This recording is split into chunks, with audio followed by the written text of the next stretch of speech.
कैसे हैं आप? निखिल भाई, निखिल भाई, अरे वरुण धवन कैसे हैं आप? शाहरुख भाई कैसे हैं आप? निखिल भाई, अरे वरुण धवन कैसे वकील हैं साहब आप? से आप कुछ ऐसी बातें करते हैं जो हम अमूमन नहीं करते। ये अमजद खान से पहले शोले में आप साइन हो रहे थे। डैनी साहब को करने लगे थे। अच्छा, डैनी साहब ने मना कर दिया था। क्यों? उसके कोई होंगे, जैसे मीर साहब बता रहे वो किसी कहीं बिजी थे। जावेद अख्तर साहब ने बताया मुझे मुझे तो इसने में था कि रोल छोटा था, 7 सीन का रोल है कुल। हाँ जी बिल्कुल। लेकिन जिक्र अमजद खान से शुरू, अमजद खान पे खत्म फिल्म में। जिक्र इतना है, कुछ कैरेक्टर्स के जिक्र से हिट हो जाते हैं। उसकी हाइप इतनी बन रही थी गब्बर जैसे कि अब पकड़ा किस्तों का ड्रामा था हमारा उमर शरीफ का, उसमें मिर्जा के 1-2 सीन है। अच्छा। तो मिर्जा करके उमर भाई ने मिर्जा को मैंने ये कह दिया, वो मिर्जा हिट हो गया, 2 सीन इतना वो भी नहीं है कि बहुत कोई ह्यूज। अच्छा, एक बात का जवाब दे मुझे शकील भाई देते हैं कि ये मैंने खुद सुना है और मैंने खुद बच्चन साहब से पूछा भी है कि वो भी चाहते थे कि गब्बर सिंह का रोल वो करें, अमिताभ बच्चन। अरे वाह, अगर हाँ ये उन्होंने कहा तो, और वो शौक पूरा किया उन्होंने फिर एक शो नहीं पहले वो गब्बर बने थे उसमें। मुझे क्वेश्चन फ्रेम करने थे कि वो जो गब्बर सिंह का रोल था वो रामेश सिप्पी और उनसे पहले क्योंकि क्रिएट किया था सलीम खान और जावेद अख्तर साहब ने, तो उनको श्योर था कि ये जो करेगा, जो भी आर्टिस्ट करेगा वो हिट होगा, फिल्म में होगा। मैं और देखें ये भी खुद मैंने पूछा भी है जावेद अख्तर साहब से और वो बताते भी हैं बिल्कुल सही कि वो उन्होंने सलीम खान साहब ने जावेद अख्तर साहब को बताया कि यार वो इनके अब्बा का क्या नाम है, गब्बर अमजद खान साहब के, वो भी एक्टर थे। एक्टर अभी नाम याद, अच्छा नाम, वो दिल्ली में ड्रामा कर रहे थे अमजद खान साहब। ठीक है सर, सलीम खान साहब ने उन्हें देखा कि यार ये लड़का बड़ा अच्छा काम कर रहा है, तो वो उनके आर्काइव में आ गया। बहुत सालों बाद वो जब ये फिल्म शोले जोड़ रहे थे, क्योंकि ये फिल्म जो इसी तरह जुड़ी थी सलीम खान साहब, जावेद साहब और रामेश सिप्पी, तो जब ये फिल्म जुड़ गई तो वो उन्होंने कहा, जावेद अख्तर साहब को याद था, सलीम साहब को नहीं, कि सलीम साहब आपने वो जिक्र किया था, वो बच्चा लाए कहाँ।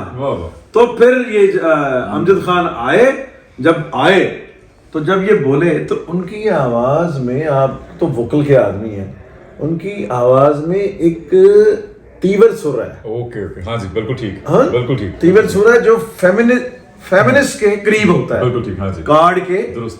मैनली वो आपकी तरह वोकल नहीं था उनका, या बच्चन साहब की तरह नहीं था, और नसीरुद्दीन शाह की तरह नहीं था उनका वोकल। उनके वोकल में फेमिनिज्म था, है नी?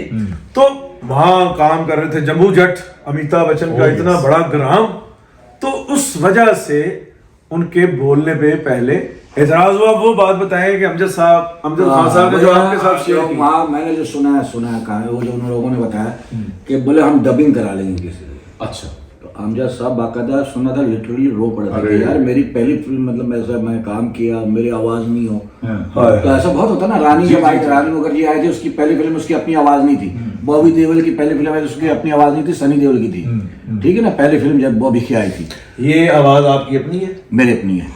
तो वो सब फिर भाई जिद करके करवा लिया। तो किस्सा बताते हैं कि मैं कहीं से गोलोखड़ वाले की तरफ जा रहा था, तो उस जमाने में ना जो मशहूर ड्रामे होते थे या फिल्में होती थी, उसके ऑडियो कैसेट भी आती थी। जी बिल्कुल, हाँ जी, हाँ जी, है ना, हाँ जी, गाने से पहले डायलॉग के कैसेट, बिना का गीत वाला गा रहे थे, तो एक आवाज आई इनके, कितने आदमी थे, तो रो पड़े कि देखो यार ये मेरी आवाज बंद करे था, आज घर से मेरी आवाज आ रही है। अरे क्या बात, ये वो उनका था। तो ये जो फिल्म थी ना शोले, और ये पहले हफ्ते ये भी मैंने वहां सुना कि पिट गई थी। जी, initially it was a flop हो गई थी, और दूसरे हफ्ते से चढ़ी, और आज ऐसी चढ़ी है कि वो बच्चों को पढ़ाया जा रहा है स्कूल में। फिल्म है ये। उनके वालिद साहब, अमजद खान साहब के वालिद साहब का, मेरा उधर ही था ध्यान, जैन था और मुस्लिम नहीं था। बोल के बड़े प्यारे जी, पीछे से पेशावर से थे, तो जो रुकने पठान का रोल बहुत करते थे, वो पठान भी बहुत पठान के रुकने की बात ये है कि जब वो शोले में जब पहले वो बैठ गई, पहला दूसरा तीसरा दिन बैठ गई, तो उनकी एक मीटिंग हुई, रामेश सिप्पी साहब, जावेद अख्तर साहब, सलीम साहब, बच्चन साहब भी, कि ये करते हैं कि शायद उन्हें ये लगा कि जो जिया बच्चन का कैरेक्टर था, वो पहले से भी बेवा थी, और फिर उनका बॉन्ड बनने लगता है फिल्म में अमिताभ बच्चन के साथ। जी हाँ। तो वो भी मर जाता है जब वीरू, तो उन्होंने कहा कि इसको जिंदा रखते हैं ताकि एक मैसेज आए कि एक बेवा के साथ, विधवा के साथ जो है फिर उसे खुशी मिलनी चाहिए और उसे जीने का हक मिलना चाहिए। तो उन्होंने कहा तय किया कि ये दोबारा शूट करते हैं। दो शूट हुई, सही कह रहे हैं, नहीं, शूट करते हैं और ये सैटरडे को उनके घर मुलाकात हो रही है बच्चन साहब के घर। तो उन्होंने कहा कि ये हफ्ते का शो देखते हैं, फिर इतवार का देखते हैं और मंडे को फिर फैसला करते हैं कि ये दोबारा शूट करके तो सब जगह एंड इसका चेंज कर चेंज कर देते हैं। Okay okay okay. बल्कि कर भी लिया था मीर साहब, मैंने सुना कर भी लिया था, लेकिन अमिताभ बच्चन को मरता हुआ पब्लिक बर्दाश्त नहीं करेगी कि हीरो मर गया में। अच्छा, फिर मंडे को जो है वो तारीख जो है वो उसने करवट ली आय हाय। और उसके बाद पहले हफ्ते के बाद ओ हो। शोले बन चुकी थी। वाह, तो वाह, वाह। बहुत सारी कहानियां हुआ इस शोले की, तो बहुत सारी कहानियां हैं कि राज सीपी सब अपने सब कुछ लगा चुके थे दांव पे, ओए। सब कुछ। मतलब अगर ये ना चलती तो पता नहीं क्या होता उनके साथ, मतलब वो हालात होते हैं। मतलब जावेद अख्तर साहब ने मुझे एक बात सुनाई, ये अब वो फैज गब्बर सिंह, एक मिनट, गब्बर सिंह वाली जो बात करो ना, अमिताभ गब्बर सिंह वाली? हाँ, कि मैं अगर मुझसे उन्होंने खुद इंटरव्यू किया, मैं गब्बर का रोल करना चाहता था जी। और फिर वो राम गोपाल वर्मा ने फिल्म बनाई थी शोले की रीमेक्स, तो उसमें गब्बर सिंह बने थे अमित जी और को। अपनी फिल्म में सनमा में सोए हुए था अमिताभ बच्चन साहब। वो खुद बताते हैं कि मैं सो गया था। कह रहे हैं कि मैं गब्बर की भूमिका निभाना चाहता था। भूमिका। हाँ। तो मुझे वो बात याद आ रही थी कि जावेद अख्तर साहब ने जावेद अख्तर साहब ने मुझे सुनाई फैज मेला बात। पे। फैज मेला पे एक तो अब आए हैं ना, जब अली आते रहते थे वो पहले तो अली जफर के यहाँ जो जी है हाँ, वो मसला हुआ और जी। नीलम बशीर ने सवाल किया, उससे पहले जब आए थे तो मैं उन्हें लेके गया था हसन निसार साहब के। हाँ, वाह। तो रास्ते में उन्होंने बात सुनाई कि कायदे आजम मोहम्मद अली जिन्ना के हवाले से, और के फिल्म जब शोले की शूटिंग हो रही थी तो ये एक लोकेशन थी बम्बई से, हाँ थोड़े दूर तो आप भी है वहाँ पर, वो उसको वो लोकेशन अब भी है। हाँ सेव किया हुआ कि आप शोले बनी थी। वो कुराए अर्ज अब भी है। नहीं उसको हटाया नहीं, उसकी तरह रखा हुआ है। ठीक, वो जो उसका जो सही, है वो सही। चीज़ें, वो अच्छा, रखा हुआ है। वो जहाँ ये शूटिंग हो रही थी शोले की, तो एक जो गांव के कुछ बड़े लोग थे उस इलाके के, उनकी मुलाकात हुई जावेद अख्तर साहब से। तो उन्होंने ये वाकया सुनाया कि हमारे बुजुर्ग जो थे उनके, यानी बुजुर्ग जो थे उनके तकसीम से पहले 30 के लगभग 30 की दहाई में 1930 में कायदे आजम जो ज़ाहिर एडवोकेट भी थे, बैरिस्टर थे बहुत बड़े, उन्होंने उनका मुकदमा लड़ा था। तो वो सुनाते हैं कि वो बात उन्होंने अपने पेरेंट्स से सुनी हुई थी। तो वो कायदे आजम जब लीडर बन गए, बहुत बड़े मोहम्मद अली जिन्ना कायदे आजम बन गए, तो वो उनकी मुलाकात हुई। तो वो उनसे जाके आगे मिले, उन्होंने कहा जी कि साहब आप वो हमारा आपने केस लड़ा था और ये वो फला।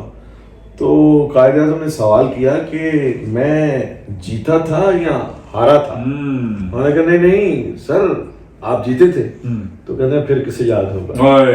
वाह वाह, यानी अगर मैं हारता तो मुझे याद होगा, मैं तो जीता ही हूँ, वाह वाह वाह, मैं तो जीता ही हूँ। तो ये कॉन्फिडेंस लेवल था, क्या बात है। मोहम्मद अली जिन्ना का, बाबा कौम। और ये वकील इस तो तरह से पाया कि तो उनके मैंने दो किस्से बड़े मशहूर है, सुने भी मैंने कि एक दफ़ा ट्रेन में जा रहे थे, खातून ने उन पर इल्ज़ाम लगा सिगरेट पीते थे। तो कह रहे थे कोई ऐसी बात की अगर बात नहीं मानी तो मैं तुम पे इल्ज़ाम लगा दूंगा। sexually harassment। तो ऐसे ही बैठे रहे, कह रहे ठीक है। वो चिल्लाने लगे, लोग आ गए, ये तूने सिगार की गुल दिखाई, बोला अगर मैं कुछ करता तो ये गिर ना जाता। ये है बात, ये है। और एक किस्सा उन्होंने इंग्लैंड में एक किस्सा था कि वहाँ पे दो घोड़े के अंदर, ताने के अंदर दो घोड़े नहीं बांधते थे। अच्छा, एक का ऐलान था, तो एक केस ऐसा था जिसमें दो बांध लिए थे। वो केस हाथा था तो कायदा साहब के मोदी जिन्ना साहब के पास आया, कहने ऐसा सा मसला, बोले मुझे अस्पताल में ले चलो। अस्पताल में गया तो गया जाएगा, बोले तुम केस जीत गए। अच्छा, घोड़े वोड़े देखे आ गए वापस। तो उन्होंने वो कहा था वहाँ पे, ये मैंने सुना है, किस्सा है बहुत मशहूर ज़माने, कहना है सर परमिशन घोड़ों की नहीं है, एक घोड़ी थी इसमें। अरे शकील भाई ये